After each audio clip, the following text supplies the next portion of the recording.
Bonsoir à toutes et tous et bienvenue dans Associativement Vôtre sur Radio Ems, l'émission qui donne la parole aux associations de l'Est parisien tous les jeudis de 19h à 20h. Aujourd'hui, nous recevons Maria et Florence de l'association Les Petites Cantines de Bagnolet. C'est des voisines, elles sont juste à côté. Bonsoir à vous et merci d'avoir répondu à notre invitation. Bonsoir, merci. Donc pour commencer, quelles sont vos responsabilités au sein de l'association Les Petites Cantines de Bagnolet et en quoi consistent ces responsabilités, ces fonctions ? Moi je suis la responsable de la cantine cette responsabilité ça consiste à faire vivre ce lieu dans tous les aspects qu'il comporte dont on vous parlera un petit peu plus tard. Et du coup, je travaille avec une constellation incroyable de bénévoles. Et du coup, ma fonction principale, c'est de la faire vivre, cette constellation-là. D'accord. Oh, quelle belle expression. Une constellation de bénévoles, c'est extraordinaire. Alors moi, c'est Florence, on va dire que je fais partie de la toute petite constellation à mon niveau à moi, où je suis bénévole et je suis arrivée dans l'association avant qu'elle n'ouvre vers septembre 2024, pour participer, aider, réfléchir, finir de mettre des ampoules, un petit peu de peinture. Et puis, depuis peu, je suis membre du CA. Donc, il s'agit aussi de faire vivre ce lieu, d'agrandir la communauté, d'avoir donc des idées. Pas simple bénévole maintenant. Du pas coup, simple, dans le conseil d'administration, c'est autre chose. Majoritairement militante. Ouais, d'accord, très bien. Merci. Dans cette émission, donc, nous parlerons de l'histoire des activités de la petite cantine de Bagnolet, mais aussi de son fonctionnement. Donc on va parler de tout ça ensemble. Pour cela, nous aurons 2 échanges agrémentés d'une pause musicale choisie par nos invités et un second titre choisi par David, notre programmateur musical. Pourquoi animer cette 23e émission d'Associativement Vôtre ? J'ai toujours la chance d'être accompagné d'une belle équipe avec Neila comme co-animatrice. Bonsoir Neila. Bonsoir. Et donc ça fait la 18e émission qu'on est ensemble pratiquement. Oui. Depuis la 15e émission. Là. Ouais. Non, 15e. Non, ça fait la 8e. Voilà, moi j'ai du mal ce soir. Et donc de David à la régie. Salut David. Bonsoir à tous. David, ce soir, il y a 2 chansons, donc je viens de le dire. C'est quoi les titres qu'on va diffuser, les 2 pauses musicales ? Alors le premier titre, c'est Recette pour un cake d'amour. Voilà, c'est choisi par nos invités ce soir. Et puis la deuxième partie, on prendra un café avec Serge Gainsbourg. Voilà. D'accord, très bien. Eh bien, merci. Maintenant, place à Neila pour sa chronique.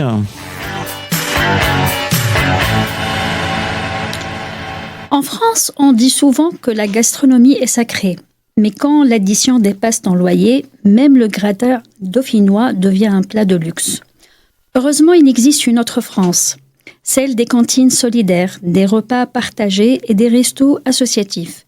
Des endroits où tu peux venir déjeuner, rencontrer ton voisin et parfois repartir avec une nouvelle vision de la vie, ou au moins une bonne recette de houmous.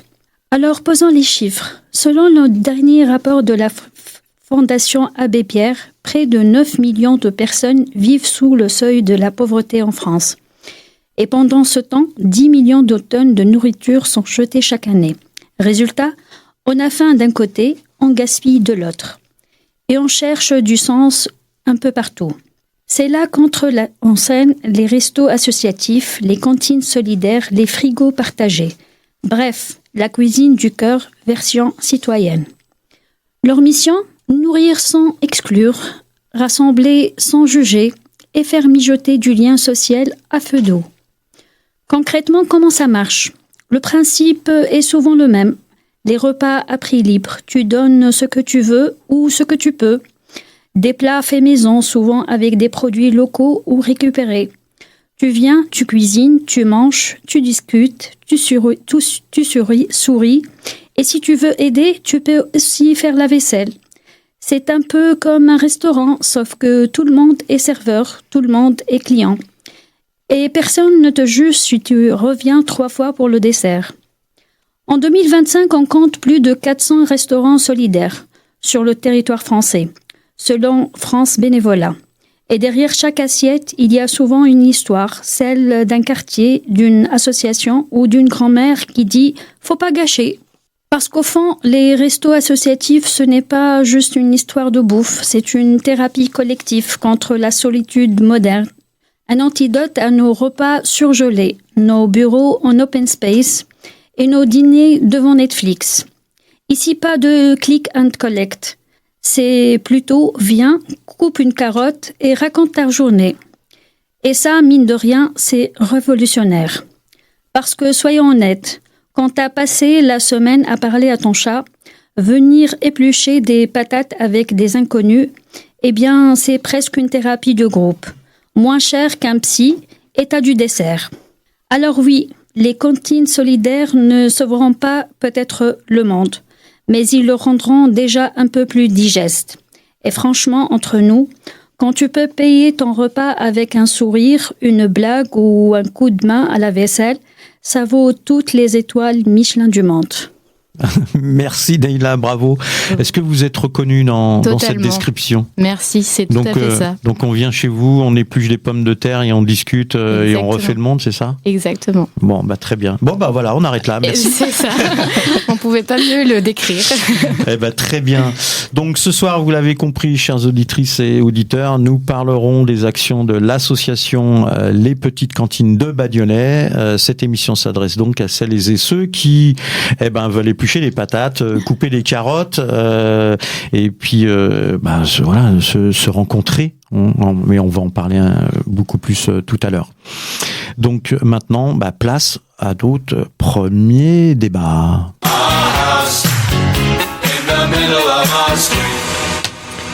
Alors, pour commencer, quel a été le déclic initial ou la rencontre qui a mené à la création des petites cantines à Bagnolet ? Voilà. Et quand est-ce que l'association a été ouverte ? Alors du coup, ça s'est fait un peu en 2 temps, c'est-à-dire que il y a eu la création de l'association, ou en tout cas effectivement l'envie de faire quelque chose ensemble. C'était des personnes qui habitaient plutôt au Lilas, et donc ça part d'une initiative citoyenne de ces personnes-là qui avaient très envie de monter un projet comme celui d'une cantine solidaire dans leur coin. Et en se renseignant, ils se sont rendus compte qu'il y avait un réseau national qui existait, qui s'appelle Les Petites Cantines France, qui a aujourd'hui 14 cantines ouvertes et plusieurs en projet.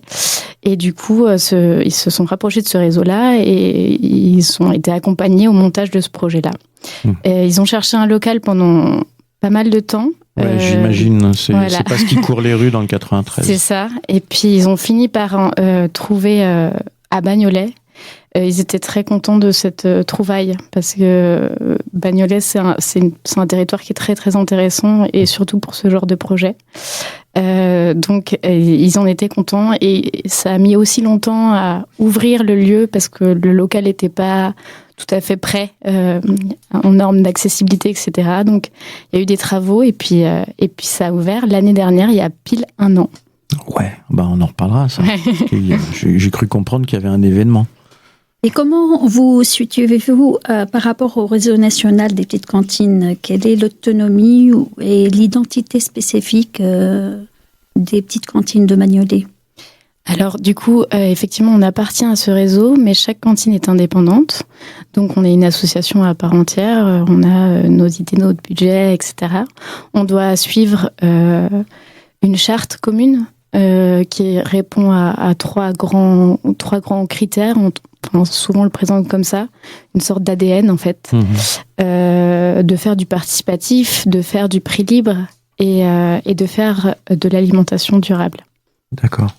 Ouais, ça c'est la charte. C'est dans les très très grandes lignes. D'accord. Voilà. Et nous, du coup, avec ça, on compose avec le territoire et ses enjeux et ses forces et ses ressources. Voilà.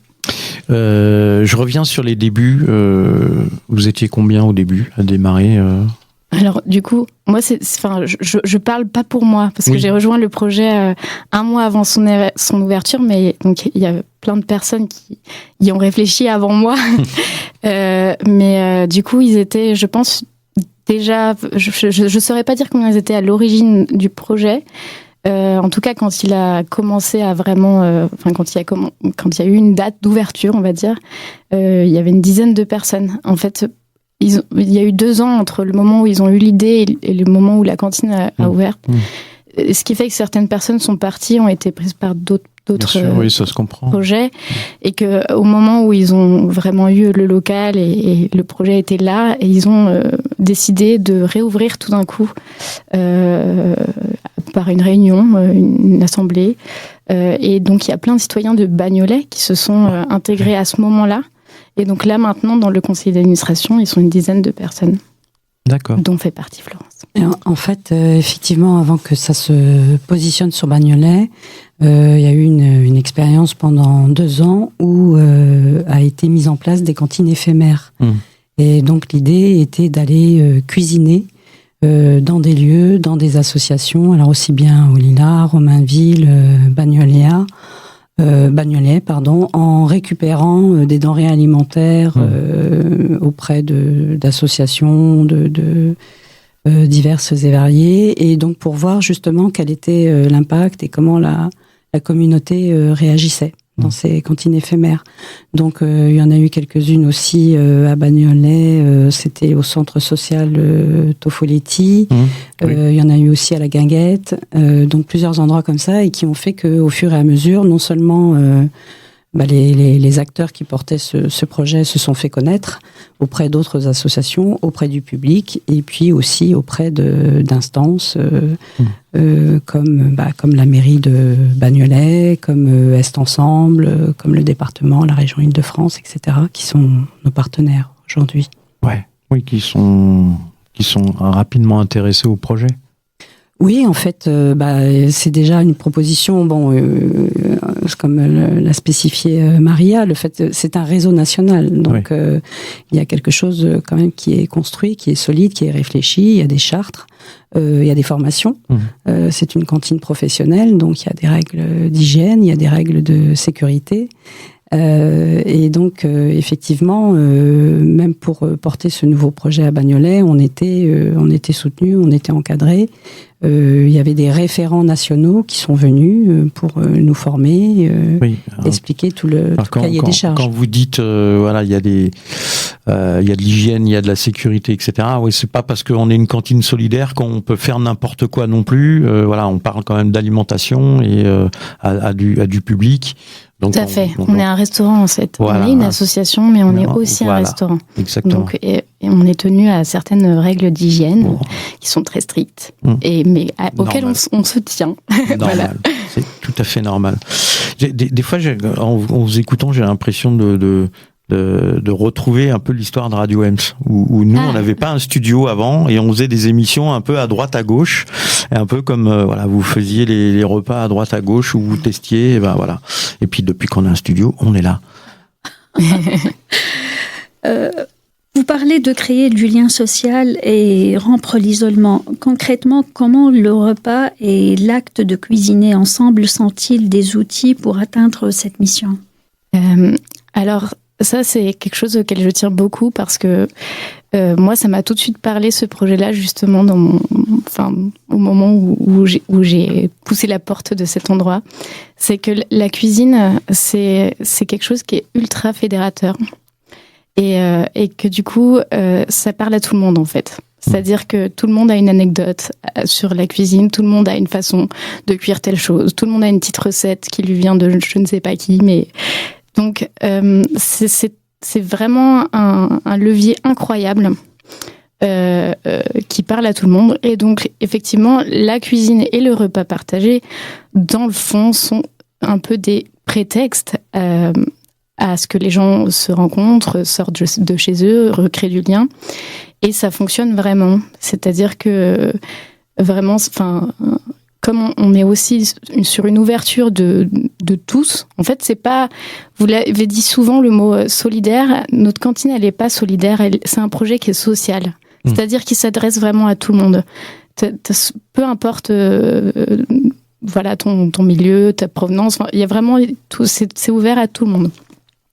Et donc, du coup, ça fonctionne en fait. C'est-à-dire que la cuisine, si tu sais éplucher une carotte, comme vous l'avez dit tout à l'heure, si tu sais éplucher une carotte, ça suffit. Il n'y a pas besoin de compétences particulières pour rejoindre les ateliers.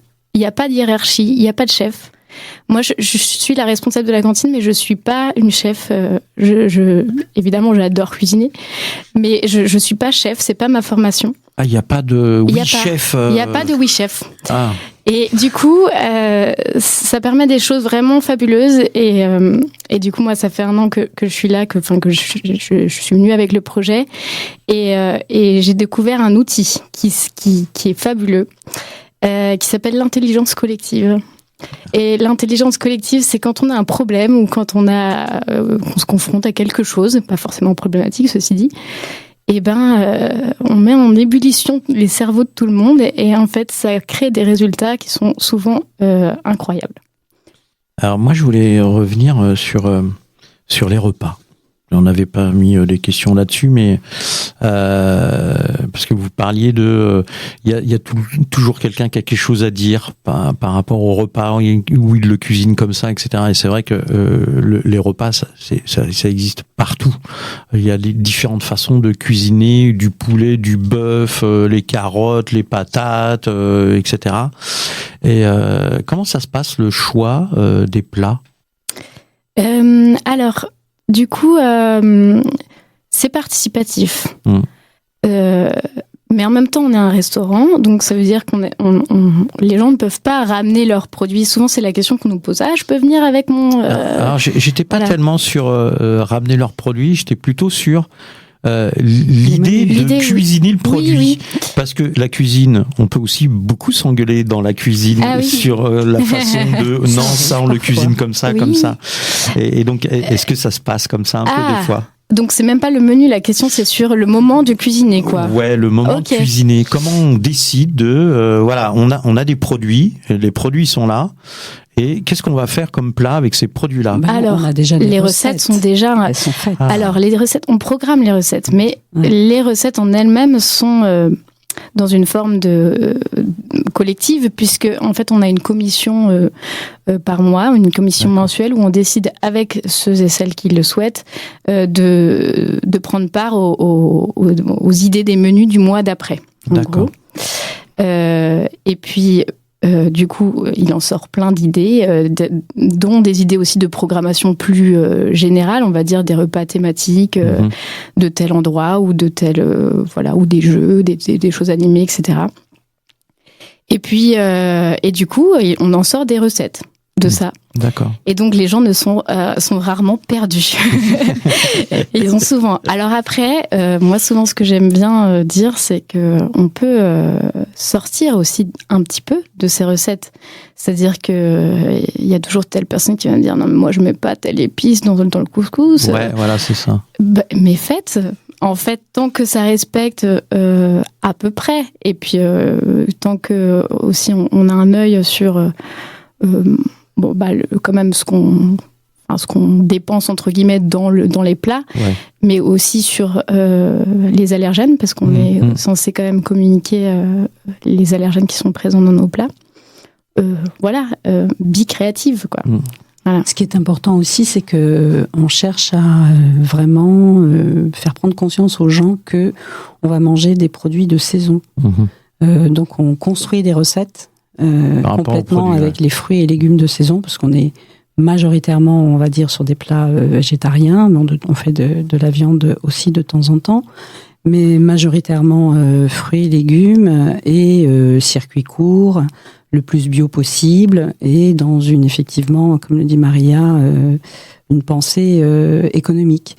Et puis, je tiens à dire aussi, parce qu'il y a quelques troublions dans cette commission, dont je fais partie, j'assume, qui est de faire attention aussi, diététiquement parlant. C'est-à-dire que si on fait une entrée bien lourde, bien chargée, on va faire attention aux plats et aux desserts ou inversement. C'est-à-dire, mais on va pas faire 3 plats très riches, très gras, très sucrés.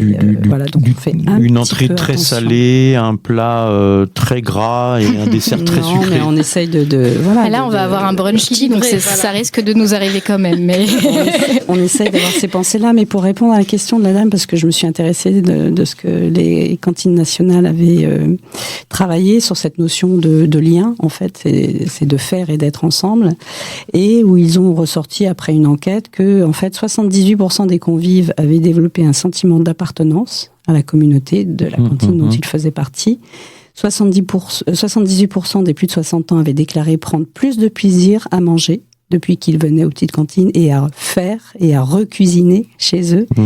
Et 50% des convives étaient passés à l'action pour recréer du lien social en dehors de la cantine. C'est-à-dire qu'il y avait eu un travail par ricochet, j'ai envie de dire, de renarcissisation, d'une mobilisation d'énergie et un désir plus marqué d'aller vers les autres, de faire, ou de retrouver cette envie de prendre soin de soi et des autres. Donc là, comme posait Neila tout à l'heure, de rompre l'isolement de certains. Rompre l'isolement, et puis aussi, c'est vrai que quand vous passez, parce qu'on a une pluralité de public aux petites cantines, donc on a des gens qui travaillent, mais on a aussi des gens qui sont au chômage, on a des personnes âgées, on a des personnes seules, on a beaucoup d'artistes aussi, donc c'est vrai que d'être ensemble dans une tablée de 35 personnes où on se connaît pas et que on se découvre, on questionne, et toi tu fais quoi, etc. Non seulement ça crée du lien, mais ça crée là pour le coup une forme de solidarité à l'intérieur des parcours des uns et des autres, et il n'est pas rare qu'il y ait eu des échanges de CV, oui, très bien. Voilà, de proposer à quelqu'un d'aller se présenter de la part d'eux, etc. Donc c'est vraiment un lien, mais dans tous les sens du terme, quoi, social, affectif, culturel et aussi économique. Alors moi, ce que j'aime dire, c'est que les cantines, c'est des lieux de vie. On y vit dans tous les sens. Vie sociale, vie parce qu'on mange, vie active parce que voilà, on a une activité, on n'est pas cloîtré chez soi dans son canapé à regarder la télé, on a une activité, donc c'est vraiment un lieu de vie dans tous ses sens. Je trouve que là vous l'expliquez très bien, on voit très bien l'idée. Moi je vois bien l'idée que quand même si les plats sont élaborés ensemble, qu'il doit y avoir des chamailleries au moment où les plats sont cuisinés. Non, parce que souvent même les loupés faut créer de la cohésion et des souvenirs marquants, on en rigole. Voilà, elle en rigole parce qu'elle s'en souvient. Donc non, vraiment, effectivement, on est humain, donc oui, il y a des petites chamailleries, mais ça va jamais très très loin. Mais par contre, je dis pas que ça va loin. Mais c'est vrai ce que vous dites sur le lieu de vie, et puis d'autant que cette cantine, c'est une cantine, donc son activité principale, c'est de la nourriture, mais on y fait des clubs d'échecs, on y fait des après-midi jeux, on y fait plein d'autres choses qui ne sont pas directement liées à la nourriture et qui sont là pour, encore une fois, ce que les gens vivent mieux ensemble. Et puis c'est un lieu aussi qu'on privatise, c'est-à-dire qu'il y a des gens qui nous demandent et qui vont réserver le local pour faire un anniversaire, une fête, une assemblée générale. Et si nous on veut faire la fête, on peut vous demander. Absolument. Avec des options, avec cuisine ou sans cuisine. Avec la cuisine. Et puis aussi d'aller, c'est un gros travail, c'est pour ça aussi qu'il y a autant de bénévoles, c'est qu'il faut absolument faire vivre ce lieu, économiquement parlant, puisque comme c'est adhésion à prix libre et repas à prix libre, nous, on a quand même un cahier des charges. On en parlera un petit peu sur justement le fonctionnement, comment tout ça fonctionne, parce que forcément, il faut un peu des sous. Voilà. C'est compliqué. Voilà, le modèle repose sur la confiance entre les habitants. Comment cette valeur se traduit-elle dans l'ambiance et les interactions au quotidien au sein de la cantine ? Ah, c'est compliqué. On pose des c'est non, mais c'est compliqué. C'est question, super. Ça nous met dedans. Du coup, ça nous met dans l'ambiance justement des cantines. Bah oui, c'est quelque chose qui est très, comment dire, assez invisible en fait. Au final, c'est ce travail de la confiance, mais qui se voit beaucoup quand même aux cantines. On a justement, en fait, c'est un lieu où on s'accueille les uns les autres. Donc en fait, on prête attention aux autres directement. Ça nous met directement dans une ambiance où on se sent chez soi, en fait. Parce que la plupart des gens, ils se connaissent pas à la base. Non. Quand ils se retrouvent à la cantine. Tout à fait. Alors maintenant, il y a des habitués qui commencent à se connaître les uns les autres, mais effectivement, à la base, ils étaient inconnus les uns des autres. Il arrive qu'il y ait des voisins qui se rencontrent aux cantines. Donc, du coup, ça crée encore plus. Enfin, c'est encore plus magique en fait, parce qu'on se dit, c'est des gens qui vivent juste à côté les uns des autres, qui se sont jamais vus. Puis c'est là, ils vont se rencontrer et voilà. D'ailleurs, on a une anecdote assez rigolote de ça, puisqu'il y a un jour où il y a deux personnes qui sont venues, qui venaient de loin, qui sont venues à un repas, qui se sont assis côte à côte, qui ont conversé et qui se sont rendus compte que au fil de l'eau, moi je viens, ma fille elle habite là, je suis là pour les vacances, je viens de Bordeaux. Ah, moi aussi je viens de Bordeaux, là. Et au fil de l'eau, comme ça, ils ont remonté où ils habitaient. Ils étaient voisins ils habitaient l'un en dessous de l'autre à Bordeaux. Donc à plusieurs kilomètres d'ici. Voilà, c'était magique. Il a fallu qu'ils se rencontrent. Voilà, il fallait que et des petits événements comme ça magiques, mais comme l'a dit Florence, d'échange de CV, il y en a, mais quotidiennement. Et du coup, c'est vrai que c'est un côté magique, quoi. Et le lien de confiance, il se crée naturellement. Voilà. Très bien. Eh ben, on arrive à la fin de la première partie des questions et de nos échanges. On va passer à la première pause musicale. Donc merci Maria et Florence déjà de tout ce que vous nous avez dit et tout l'enrichissement de cette constellation de bénévoles. J'ai retenu le nom. Ça me plaît bien, ça, une constellation de bénévoles. Donc vous avez choisi un titre. Et ce titre, c'est celui du film Peau d'âne. Pourquoi vous avez choisi ce titre ? Alors, déjà, c'est lequel ? C'est à quel moment dans le film ? Alors, c'est le moment où l'héroïne va cuisiner un gâteau pour le prince. Qu'elle a aperçu, je crois, et qu'elle a très envie de revoir. Et elle va glisser dans ce cake d'amour sur une petite bague qui sera ensuite l'objet des recherches du prince. J'ai choisi ce titre parce que déjà moi c'est un film que je regardais beaucoup quand j'étais petite et puis par rapport aux cantines il parle d'une recette donc déjà voilà, et il parle d'une recette avec l'ingrédient principal que nous on utilise à la cantine. Je vous laisse deviner lequel. Non mais oui, c'est vrai qu'on cuisine avec beaucoup d'amour. Alors nous c'est pas l'amour romantique, quoique ça peut arriver, mais en tout cas c'est l'amour avec un grand A, c'est-à-dire l'amour de tout le monde et des uns et des autres. L'amour de la cuisine. Et l'amour de la cuisine. L'amour cuisine avec le cœur. L'amour des gens. Et ben voilà, c'est Peau d'âne avec cake d'amour. Radio Ems, la web radio qu'on aime.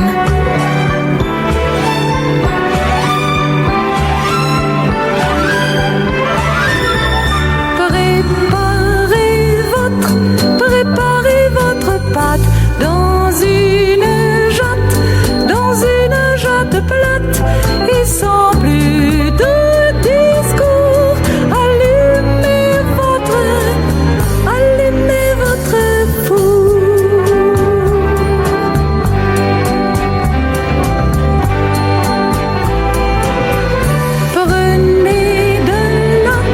Prenez de la farine, versez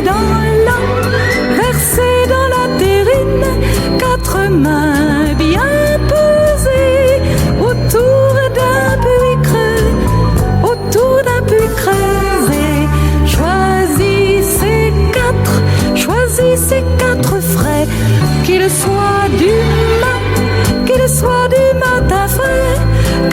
plus de 20 jours, un poussin sort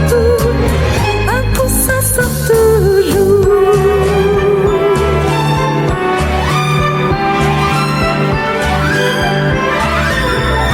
Un bol entier de lait, bien crémeux s'il vous plaît, de sucre parsemé, et vous amalgamez une main de beurre fin, un souffle de levain, une larme de miel et un soupçon de sel.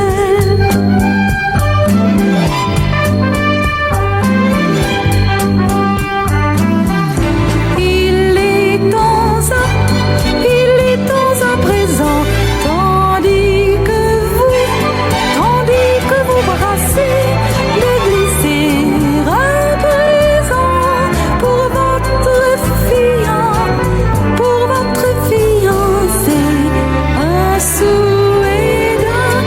souhait d'amour s'impose, tandis que la pâte repose. Lissez le plat de beurre et laissez cuire une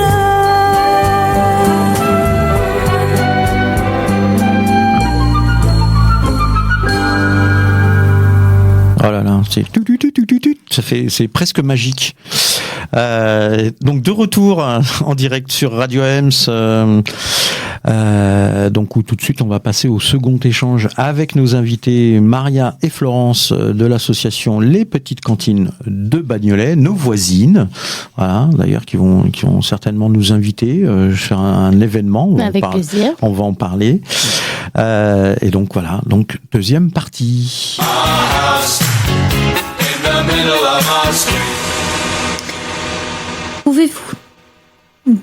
Pouvez-vous nous expliquer plus en détail le concept du repas participatif et à prix libre? Comment les convives peuvent-ils s'impliquer et qu'est-ce que le prix libre permet de convier?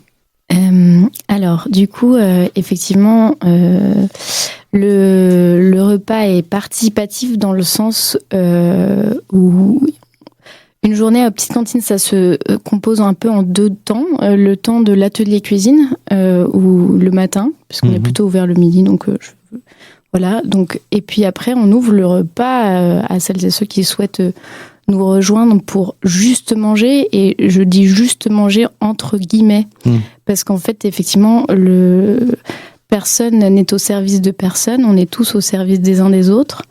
Et du coup, le moment du repas est aussi un moment collectif dans ce qu'il implique, comme à la maison en fait. On fait la vaisselle tous ensemble.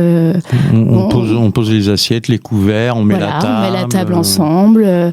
Si quelqu'un a besoin d'eau, il va aller chercher l'eau. Enfin voilà, on propose des cafés aux gens. Enfin, et puis on a des petites missions aussi qu'on se répartit le matin, justement pour que la charge mentale soit pas portée par une personne, mais du coup il y a des référents un peu, référents allergènes, référents glouglou, c'est la personne qui va servir à boire, référent compost qui va aller vider le pot à compost. Enfin voilà, il y a vraiment plein de petites référents accueil qui accueillent les convives. Enfin voilà, donc on se répartit un peu comme ça. Et puis sur le prix libre. Le prix libre, c'est quelque chose qui a été mis en place pour que le critère économique ne soit pas un frein à ce que des personnes poussent la porte de la cantine et partagent le repas avec nous. Donc, les gens peuvent mettre ce qu'ils veulent, ce qu'ils peuvent, sachant qu'on communique quand même sur un prix de revient qui couvre nos charges, qui est de 13 € pour l'entrée, le plat, le dessert. Mais on dit aux gens qu'évidemment ils peuvent mettre moins puisque c'est du prix libre, donc c'est vraiment à titre indicatif. Ils peuvent aussi mettre plus, ce qui permet à ce que des gens qui auraient moins les moyens puissent venir en cantine. Et c'est comme ça qu'on recherche cet équilibre-là, en fait. Voilà.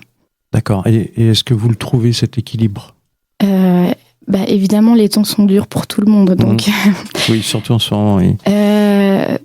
Pas tout à fait, du coup, on le trouve pas tout à fait. On aimerait bien que ça soit mieux.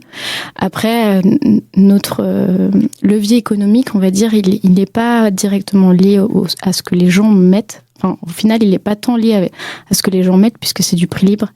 Il est plutôt lié à la fréquentation. D'accord. Donc, en fait, plus on va avoir de monde, plus on va s'en sortir. D'accord. Voilà. Okay. C'est pour ça qu'on invite les gens... Mais comme un restaurant. Comme un restaurant qui est un restaurant, on va dire commercial entre guillemets, qui peut avoir des prix plus bas s'il y a plus de gens qui viennent, parce que les charges de base elles seront plus réparties. Oui, c'est vrai. Après voilà, nous on a quand même une précarité supplémentaire, on va dire, dans le fait qu'on n'est pas assuré que les gens mettent tel prix fixe, quoi. C'est ça. Mais voilà, et du coup, pour s'en sortir économiquement, on va dire, on a une deuxième activité dont a déjà un peu parlé Florence, qui est de privatiser le lieu. Donc, cette privatisation, elle peut effectivement s'adresser à des particuliers qui auront envie de, comme l'a dit Florence, fêter leur anniversaire, faire la fête, faire la cuisine ensemble, voilà. Elle peut s'adresser à des assos, elle peut s'adresser à des entreprises. Et puis, elle peut prendre plein de formes différentes. C'est-à-dire qu'on peut laisser le lieu en gestion autonome aux gens, on peut cuisiner avec eux, on peut leur préparer à manger et leur laisser le lieu. Ils peuvent cuisiner. Enfin voilà, il y a vraiment 1000 façons. Ils peuvent l'utiliser pour ne pas cuisiner. Je sais pas, salle de réunion. Cours de yoga, salle de réunion, enfin peu importe, l'espace est assez amovible. Enfin. Et puis on a aussi ce qu'on appelle des animations d'ateliers en team building, donc pour des entreprises ou des associations qui auraient besoin de redonner un petit peu de sens collectif à leur activité, on anime des ateliers pour leur groupe. Voilà. Et quel type d'atelier animez-vous ? Ateliers de cuisine. Donc c'est à peu près pareil qu'un service classique, on va dire, c'est-à-dire que on est là avec eux, on coordonne l'atelier cuisine et puis voilà, et puis souvent ça ils en sont très satisfaits, ça recrée un petit quelque chose, une petite pincée de sel qui leur manquait. Quelles sont vos sources d'approvisionnement pour l'alimentation durable ? Donc les produits de saison, locaux, bio, vous en parliez tout à l'heure, circuit court. Donc comment vous faites pour vous approvisionner ? Est-ce que vous avez des partenariats spécifiques dans l'Est parisien ? Alors, du coup, oui, donc comme le disait Florence et comme tu viens de le répéter, l'alimentation durable, on la travaille de différentes manières. On la travaille sur ce qu'est le produit, c'est-à-dire qu'effectivement, on va essayer tant que faire se peut, puisqu'on a, comme on vous l'a expliqué juste avant, on a un équilibre économique un peu précaire, mais donc tant que faire se peut sur des produits bio. On est plutôt végétarien, on fait du circuit court des produits de saison et puis on fait de l'anti-gaspi. Donc, par là, du coup, pour ce qui est du bio, on travaille avec 2 maraîchères sur l'approvisionnement en légumes et en fruits, dont une qui a son point de retrait AMAP chez nous, donc l'AMAP populaire de Bagnolet. Et puis pour le reste, on cherche encore un peu des solutions. Voilà, parce qu'on est encore une petite cantine, donc on n'a pas beaucoup de services. Du coup, notre activité, elle nous permet pas de passer certains franco de grossistes, voilà. Donc, on est encore un peu en train de se chercher. Ce chantier-là, il est en réflexion, mais voilà, aujourd'hui, là, juste avant d'arriver, je raccrochais avec quelqu'un de Miam, des Lilas, avec qui on va travailler une collaboration sur la récupération d'invendus. Et puis, c'est déjà aussi quelque chose qu'on fait avec les commerces de proximité. On récupère le pain de la boulangerie du coin, on récupère des légumes de certains primeurs qui sont juste à côté. Voilà. D'accord. Ouais, c'est un gros boulot, ça, la récupération. Tout à fait. Ça prend beaucoup de temps. Tout est un gros boulot dans cette cantine, mais ce qui est bien, c'est que tout est participatif. Donc, alors évidemment, il nous en faudrait encore beaucoup plus des bénévoles, donc venez. mais c'est déjà super précieux d'avoir toute cette communauté qui peut justement aider sur tous les aspects du projet, dont celui-ci, qui est l'approvisionnement. Au-delà des repas réguliers, quelles sont les autres activités? Vous nous parliez tout à l'heure des ateliers de cuisine, des événements intergénérationnels que vous proposez pour animer le quartier. Qu'est-ce que vous proposez? Alors, effectivement, il y a des choses qui se passent dans la cuisine, il y a des choses qui se passent parfois hors les murs. Donc, on va dans des fêtes de centres sociaux, dans des fêtes d'associations. Alors, souvent, c'est quand même avec notre casquette de cuisinier-cuisinière. On fait aussi des prestations de traiteurs. Donc, on est sollicité par des assos, des institutions pour leur proposer des buffets, des grands buffets sucrés-salés, voilà. Et puis sinon, qu'est-ce qu'on fait en dehors de la cuisine? C'était en dehors de la cuisine de l'activité cuisine ou en dehors de la cuisine, en dehors du lieu? On va dire les deux. Ok. Et ça nous est arrivé de d'aller aussi faire des événements de notre programmation, mais en dehors. Donc, par exemple, on a fait en collaboration avec Le Sample, qui est un tiers-lieu à Bagnolet, on a fait une grande fête à l'occasion de leurs jeudis locaux. Et c'est un jeudi par mois où ils font quelque chose avec les résidents de chez eux. Et là, c'était sur le thème des habits. Donc, on avait fait tout un menu qui s'appelait Bon Sapétit, en référence à la sape. Et voilà. Et puis, on a aussi été, par exemple, au Clos à pêche de Bagnolet, donc, qui est un lieu qui est pas très visible, parce que les gens connaissent souvent les murs à pêche de Montreuil, mais nous avons aussi notre petit Clos à pêche à nous, qui est très mignon, très joli. Tout à fait, parce qu'il y a eu aussi des murs à pêche à Bagnolet. Tout à fait. D'où le logo de la ville. Et puis, du coup, c'était très sympa. On a fait quelque chose avec eux dans leur jardin.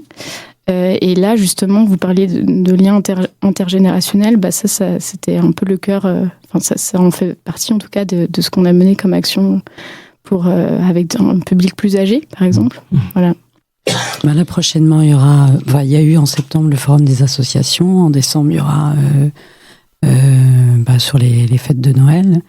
Et puis aussi, il y a une notion que je trouve importante qu'on fait aux petites cantines de Bagnolet, c'est de dire que la cuisine, tout le monde peut se l'approprier, dans le sens que tout à chacun peut être porteur lui-même d'un menu et de monter sa propre brigade, et de ce fait, il devient le top chef du midi ou d'un brunch. On a fait un brunch syrien, il y a eu un brunch... il y a eu un afro-brunch, il y a eu des repas maliens, italiens, etc. Et donc, c'est des gens qui viennent et qui disent, bah tiens, moi, j'aurais envie de cuisiner ça. Et donc, il vient avec ses propres recettes. Donc, il nous les donne 15 jours, 3 semaines à l'avance pour qu'on puisse faire les courses. Et puis, c'est lui qui devient, à ce moment-là, le maître entre guillemets de la cuisine, et nous on est à ses côtés pour porter le menu. Et ça, je trouve que c'est une chouette idée, parce que c'est une autre forme d'appropriation pour les habitants, de dire qu'ils viennent pas seulement cuisiner ce qui aurait été décidé par d'autres, ou manger ce qui a été fait par d'autres, mais c'est que lui-même est porteur de toute cette idée et de penser aux courses, et de monter une brigade, et de travailler avec, etc., etc. Et à chaque fois, c'est assez chouette, et c'est souvent des moments où la cuisine est blindée. Ah, une belle expérience, quoi. Alors là, on va parler un petit peu de vos convives et des bénévoles. Quel est le profil type? Alors, s'il y en a un. Il n'y en a pas. Bon, voilà. Des convives et des bénévoles. Et en fait, est-ce que la cantine parvient à réunir des personnes de tous les âges et de tous les horizons du quartier? Oui.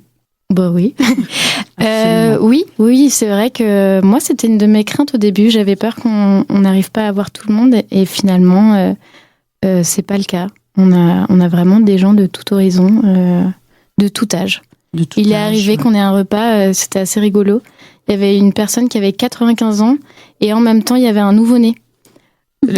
C'était assez rigolo. On avait fait une photo pour l'occasion parce que voilà. Bon, donc il y a tout le quartier, tous les quartiers, tous les habitants du coin. Alors évidemment, comme partout sur ce genre de projet, il y a toujours, il y a toujours une marge de progression à faire, on va dire. Il y a un public qui est toujours moins accessible qu'un autre, donc évidemment qu'on souhaiterait que voilà, on va mener bientôt justement encore plus d'actions. Ce qui est prévu, c'est qu'on fasse des actions hors les murs. Justement qu'on refasse des cantines éphémères dans certains quartiers pour vous faire connaître encore plus, puis montrer ce que vous faites. Oui, tout à fait, et puis aussi pour toucher un public un peu plus décentralisé, quoi. Là, on est quand même dans le centre de Bagnolet, donc les voisins, les gens qu'on voit, c'est beaucoup des gens du quartier. Et alors, si ça c'est assez intéressant, c'est que pour le coup, par rapport aux autres cantines, enfin, il y a des chiffres qui sont, on a des statistiques de nos adhérents, des profils de nos adhérents, et on nous a dit donc au réseau que on était une des cantines les plus locales. Beaucoup d'habitants du quartier qui viennent en fait. Ce qui n'est pas le cas de toutes les cantines, puisqu'il y a des cantines qui sont implantées dans des. Il y en a une qui est par exemple dans Paris 13e, je pense que c'est plus des travailleurs qui vont là-bas. Et là, du coup, on est une cantine de quartier. Moi, j'adore ça. Je suis très contente. Et au bout d'un an, on a 1000 adhérents. Oui. Ah oui, justement, on aborde le sujet. J'allais vous demander combien de bénévoles font vivre l'association et quel est le rôle du maître ou maîtresse de maison. Comment les nouveaux bénévoles sont-ils accueillis et surtout comment sont-ils formés? Parce que tu l'as dit, hein, Florence, tu as parlé du maîtresse de maison tout à l'heure. Oui. Mais voilà, c'est un rôle important. Et comment il accueille quand va y avoir des nouveaux dans sa brigade, comment ça se passe? Eh ben, on a Super Maria qui nous fait une formation maître et maîtresse de maison. Et donc, ça consiste dès le matin 9h, parce qu'on arrive avant, à mettre la clé dans la porte. Et on a toute une liste de consignes pour déjà préparer le lieu, le lave-vaisselle, prendre la température des frigidaires, faire un café, un thé, vérifier les approvisionnements, vérifier les recettes, etc. Et donc Maria forme des maîtres et maîtresses d'un jour par rapport à tout ce protocole. Avant l'ouverture, le protocole en cuisinant, donc par rapport aux gestes de sécurité, du four, des plaques de cuisson, des couteaux, des robots, à l'hygiène. Donc on vérifie tout, quoi. Voilà, absolument. Donc c'est une grosse charge. Oui, et puis c'est fondamental parce qu'on a une salariée. Donc elle va quand même pas faire 92 heures par semaine, même si déjà elle en fait beaucoup. Donc forcément, il faut qu'il y ait des bénévoles qui puissent prendre le relais, mais en ayant la globalité de ce qu'il faut faire jusqu'à l'encaissement des convives. Donc il faut connaître le logiciel de caisse. Il faut faire la traçabilité des produits. Beaucoup de formation. En tout cas, faut savoir faire beaucoup de choses, effectivement. Alors je fais juste une petite nuance parce que tout à l'heure tu as effectivement parlé des personnes qui portaient des recettes. C'est pas forcément les mêmes personnes qu'on appelle nous maîtres ou maîtresses de maison d'un jour, qui sont les personnes qui coordonnent le repas. Donc il peut y avoir par exemple les deux rôles le même jour, ce qui est arrivé par exemple au brunch syrien. Mais du coup voilà, je me permets cette nuance parce que je sais que ce rôle de maîtresse de maison d'un jour, il peut pas convenir à tout le monde. Là où tout le monde peut avoir envie de proposer sa recette. Voilà. Et donc Neila, vous demandez tout à l'heure combien de bénévoles. Alors vous parliez de 1000 adhérents, mais les adhérents sont pas forcément tous des bénévoles. Impossible de savoir justement qui dans ces adhérents, parce qu'en fait les ateliers cuisine ils ont lieu tous les jours il y a des gens différents. Donc effectivement en même temps ce qu'on appelle bénévoles c'est pas forcément que des gens qui viennent à l'atelier cuisine puisque c'est des gens qui s'investissent d'une manière ou d'une autre dans la cantine. Donc en fait on peut considérer que les gens qui viennent manger une fois sont des bénévoles. Du coup, en fait, on en a 1000.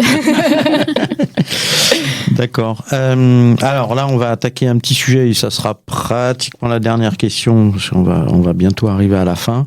On va parler de pérennité financière. On parlait un petit peu tout à l'heure du prix libre. Et comme le prix libre ne suffit pas, tout à l'heure vous l'aviez dit, donc comment l'association elle assure-t-elle, elle assure sa pérennité financière et matérielle, voilà. Au-delà du prix libre, du coup, qu'est-ce qui fait que vous pouvez continuer à faire des repas, à accueillir du monde, à faire vos activités?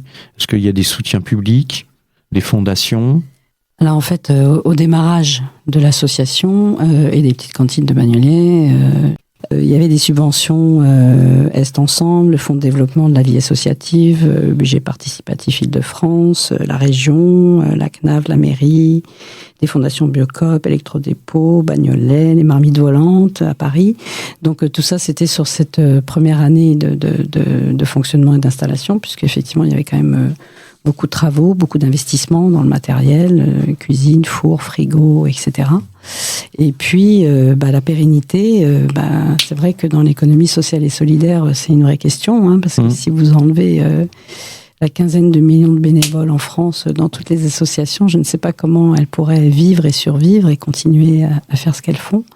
Mais c'est ce dont parlait Maria tout à l'heure, c'est de développer justement une activité économique entre guillemets, j'allais dire parallèle, je ne sais pas si c'est le bon mot, mais de privatisation, de location, des entreprises, et en effet de faire en sorte que on ait les reins les plus solides possibles, le plus longtemps possible. Et si même on pouvait à un moment donné aller vers un autre mi-temps ou un autre temps plein, bien évidemment, on pourrait faire plus de services le midi, plus de services le soir. Et donc là, on est dans une problématique où, avec une seule personne salariée, c'est compliqué de faire 10 services par semaine. D'accord. On verra tout à l'heure comment on fait pour vous contacter, pour avoir des dons aussi. Ça peut aider un peu les dons. Donc là, on finit notre deuxième partie ensemble. On va passer à notre deuxième titre musical. Choisi par David. Ouais. Alors, tu nous as choisi quoi, David? Alors moi, j'ai choisi Couleur Café de Serge Gainsbourg. J'étais dans le thème du café parce qu'après tous ces menus faits avec amour, un petit café nous fera pas mal. Bon, c'est une chanson qui nous rajeunit pas. Elle a été composée en 1964 par Serge Gainsbourg. Il s'est inspiré de musique brésilienne, donc ça va réchauffer l'atmosphère. Et donc le thème du café, ça collait bien parce que comme dans les petite cantine de Bagnolet. Le café rassemble, il a un impact positif sur la bonne humeur en venant apporter un petit plaisir réconfortant et motivant. Donc on écoute tout de suite Couleur Café de Serge Gainsbourg sur Radio Ems. Radio Ems. Radio Ems.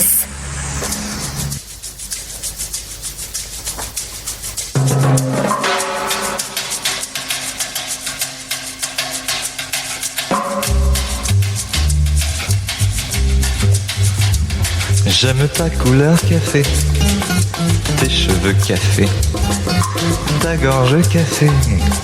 J'aime quand pour moi tu danses, alors j'entends murmurer tous tes bracelets, jolis bracelets. À tes pieds ils se balancent. Couleur café, j'aime ta couleur café.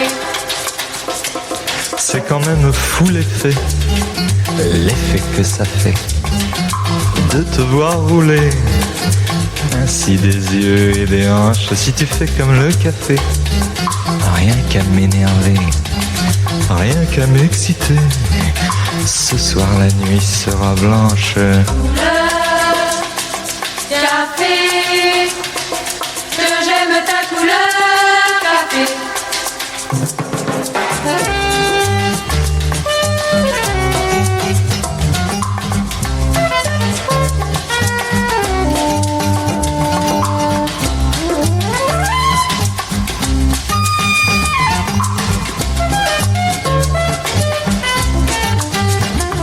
L'amour sans philosopher, c'est comme le café, très vite passé. Mais que veux-tu que j'y fasse? On en a marre de café. Et c'est terminé. Pour tout oublier, on attend que ça se tasse. Couleur, café, que j'aime ta couleur, café. Couleur, café, que j'aime ta couleur, café. Et voilà, de retour en direct sur Radio Ems, et nous arrivons à la fin de notre émission. Donc merci Maria et Florence de nous avoir présenté votre association Les Petites Cantines de Bagnolet. Et on voulait aborder un dernier sujet, parce que depuis tout à l'heure on parle de vos 1 an, qu'il va y avoir un événement, et on n'en a pas parlé. Donc qu'est-ce qui se passe bientôt? C'est quand? C'est où? C'est à la cantine, on souffle notre bougie, notre première.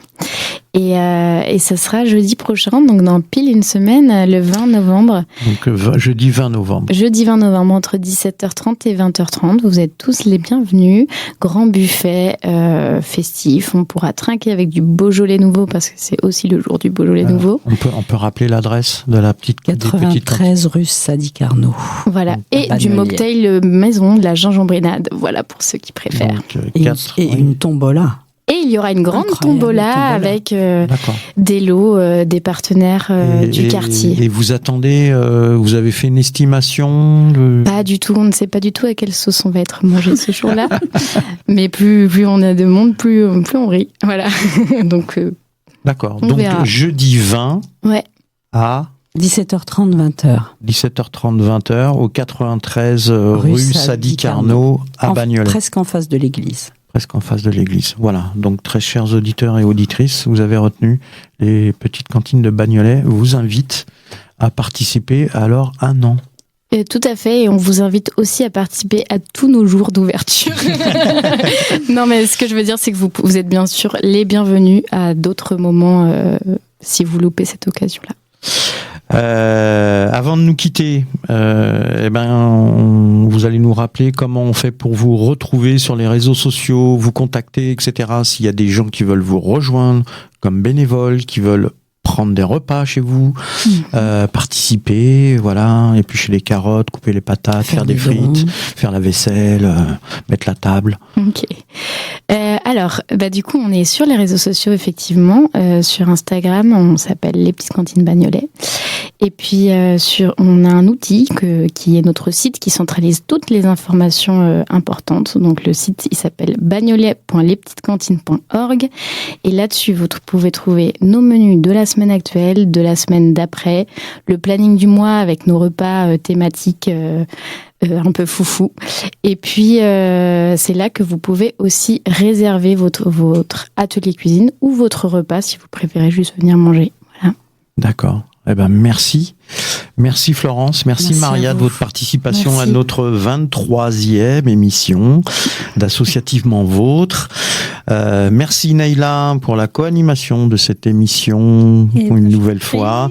Merci David pour la préparation technique et de ce petit café à la fin. Avec plaisir. Voilà. Merci aux auditeurs et aux auditrices d'être toujours aussi nombreuses et nombreuses à nous rejoindre à chaque émission. On se retrouve au mois prochain, donc on se retrouve le 3 décembre, jeudi 3 décembre, pour une prochaine émission avec l'association UFAL, qui est dans le 20e, mais qui est une association nationale. En attendant, vous pouvez réécouter cette émission la semaine prochaine, même jour, même heure, et dès demain en replay sur notre plateforme de podcast, donc podcast.radioems.fr, ou depuis notre application mobile disponible sur Play Store et sur Apple Store. N'oubliez pas de nous laisser des messages sur nos comptes de réseaux sociaux, Facebook, Instagram. Bonne soirée à toutes et tous.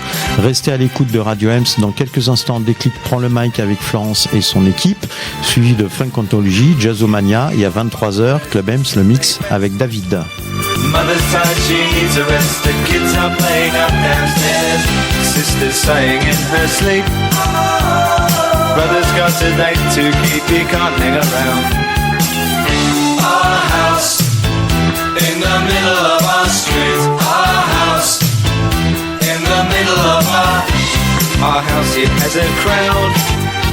There's always something happening and it's usually quite loud. Our mum, she's so house proud.